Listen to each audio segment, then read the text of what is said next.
Some thoughts on whiteness from a white, non-binary human with a socialization history as a white girl growing up, a white man as I came out, and the starting of deconstructing the colonization and white supremacy in my own head.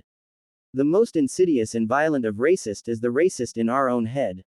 White women have been allotted a role in society as someone to protect and to guard against whatever threat white society deems so. That shit is internalized and it runs deep.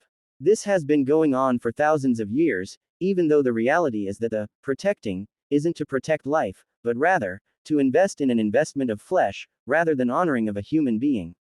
It's all a lie fed to us by patriarchy and it is fueled by racism and white supremacy.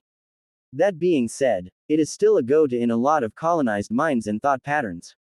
This is especially dangerous when white women haven't identified that role and end up weaponizing that fragile damsel in distress into a way to not have to deal with their internalized racism. Prime example. The white liberal that almost choked her dog out, calling the cops on a black man that was watching birds. She kept repeating, "There's a black man and I feel threatened." She knew that it would possibly end up with that man being hurt or killed by the cops.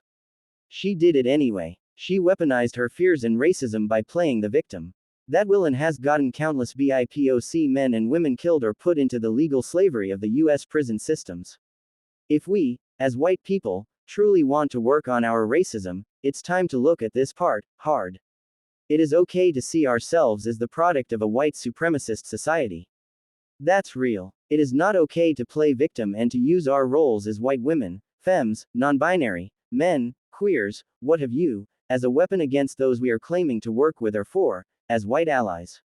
Work on your shit. BIPOC folks shouldn't be white folks healers and the ones to make us feel okay, and that we are no longer racist and we are woke. They shouldn't be put in positions where they make us feel better.